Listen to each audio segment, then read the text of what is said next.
토트넘은 리버풀에게 패배한 후 아직 아물지 않은 상처를 안고 프리미어리그 3위인 노팅엄과의 경기를 맞이했습니다.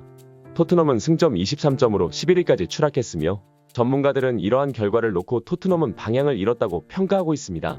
반면 토트넘 상대인 노팅엄 포레스트는 맨체스터 유나이티드와 아스톤 빌라를 모두 격파하며 승점 31점으로 상승세를 타고 있습니다. 이러한 팀 상황에서 손흥민에게 가해지는 압박은 그 어느 때보다도 크게 느껴지는데요. 리버풀과의 경기에서 득점하지는 못했지만 손흥민은 토트넘의 주된 공격 루트였습니다. 팀의 67% 공격 기회가 그의 드리블과 패스에서 비롯되었으며 패스 성공률은 88%에 달하고 1대1 경합에서 72%의 승리를 기록했습니다. 이러한 수치는 손흥민이 여전히 뛰어난 폼을 유지하고 있음을 보여주지만 낮은 팀 순위에서 손흥민 혼자 고군분투하는 모습은 안타까워 보였습니다. 영국 언론은 이러한 아픔을 끊임없이 부각시키고 있는데요. 손흥민의 전성기는 지났는가? 토트넘은 새로운 리더가 필요한가? 이와 같은 신랄한 제목들이 주요 스포츠 신문에 연일 실리고 있습니다. 이러한 의심의 지옥에서 손흥민은 다시 한번 그가 홀로 얼마나 많은 것을 해낼 수 있는지를 모두에게 증명해 보였습니다.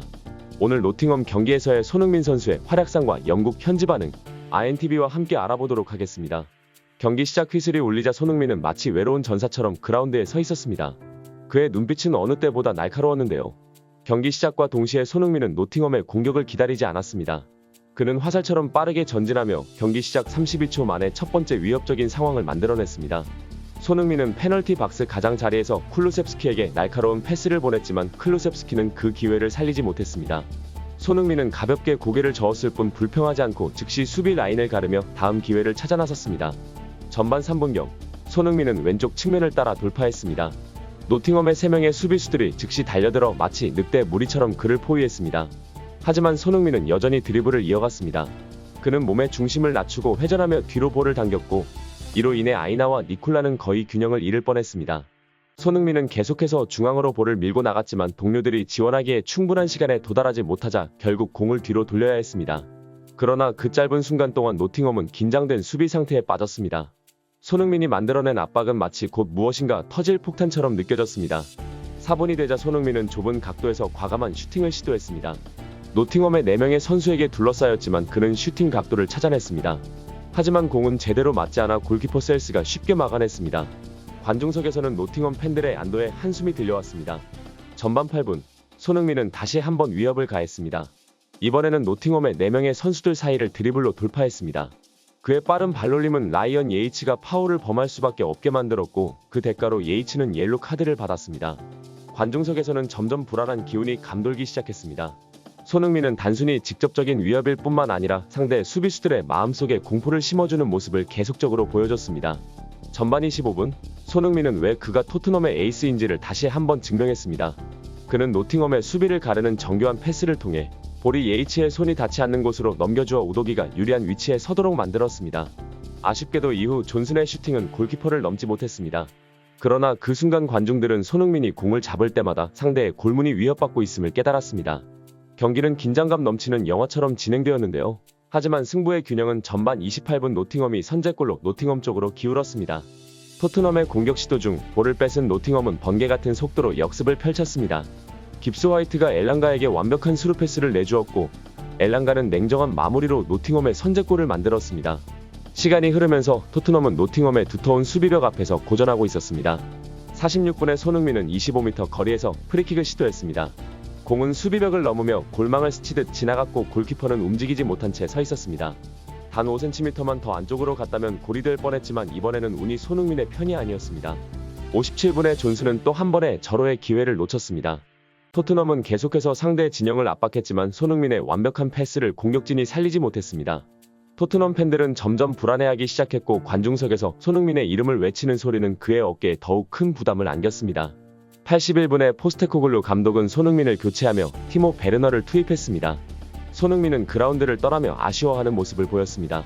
그는 드리블로 변화를 만들어내고 수많은 기회를 창출하며 할 수 있는 모든 것을 다했습니다. 하지만 결과는 1대0 패배로 끝났습니다.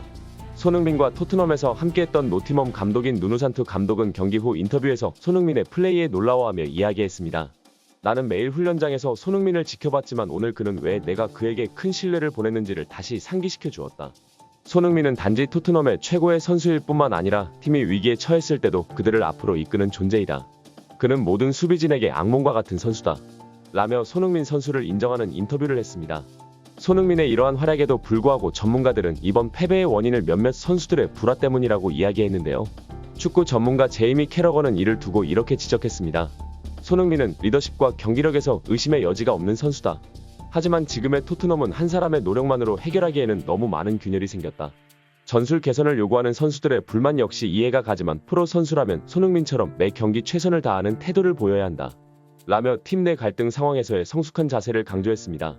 결정적인 순간마다 클루셉스키는 볼을 잃었고 메디슨은 자신의 포지션을 망각한 채 무리한 슈팅으로 기회를 날리며 팀의 공격을 오히려 무너뜨리는 역할을 했습니다. 결국 메디슨은 슈팅 정확도 0%, 크로스 성공률 0%라는 처참한 기록을 남기며 축구 매체들로부터 최악의 선수라는 호평을 받았고 클루셉스키 역시 4번의 턴오버와 크로스 성공률 0%로 낮은 평점을 기록하며 팀의 부진을 상징하는 모습이었습니다. 이러한 총체적 난국 속에서도 손흥민은 기적과도 같은 활약으로 주목받았습니다. 그는 5번의 기회 창출과 볼 경합 성공률 80%를 기록하며 노팅엄 수비진을 계속해서 압박했고 토트넘에서 유일하게 위협적인 움직임을 보여준 선수로 평가받았습니다. 축구 전문가 제이미 캐러건은 경기 후 이렇게 평가했습니다. 이날 경기에서 손흥민이 없었다면 토트넘은 훨씬 더 끔찍한 결과를 맞았을 것이다. 그는 다방면에서 팀을 이끌며 버팀목 역할을 하고 있었다. 그러나 토트넘은 노팅엄과의 경기에서 1대0으로 패하며 승점 확보는 물론 팀 전력의 핵심인 수비진마저 추가 부상을 당하는 최악의 결과를 맞았습니다.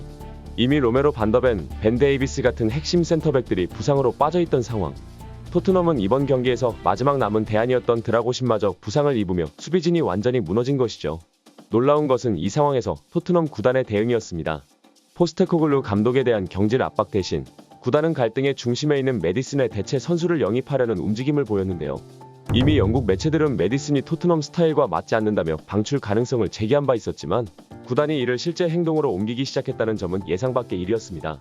이탈리아 매체 밀란 라이브에 따르면 토트넘은 이탈리아 세리에에서 주목받는 선수인 마티아 리베랄리를 영입 대상으로 고려 중이라고 합니다.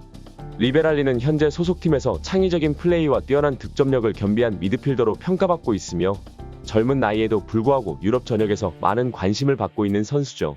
결국 메디슨의 대체 선수를 물색하는 움직임이 포착되면서 그의 입지는 더욱 좁아지고 있습니다. 반면 손흥민은 여전히 리그를 대표하는 스타로서 승승장구하고 있습니다. 그는 최근 경기에서도 최고 평점을 기록하며 어려운 팀 상황 속에서도 클래스를 증명하고 있죠. 특히 전 세계 축구 팬들과 전문가들 사이에서 손흥민의 이적설이 연일 화제가 되고 있는 이유이기도 합니다. 영국과 유럽 주요 매체들은 손흥민이 여름 이적 시장에서 가장 주목받는 선수 중 한 명이 될 것이라고 보도했습니다. 레알 마드리드, 바이에른 뮌헨, PSG 같은 세계적인 빅클럽들이 손흥민의 영입 가능성을 타진하고 있다는 소식이 계속해서 들려오고 있는데요. 전문가들은 손흥민의 글로벌한 영향력과 압도적인 경기력 그리고 팀 내 리더십을 빅클럽들이 높게 평가한다고 전합니다. 특히 그의 다재다능한 공격 옵션과 팀을 하나로 묶는 리더십은 세계 어떤 팀에서도 빛을 발할 수 있는 자질로 꼽히고 있죠. 이상 INTV였습니다.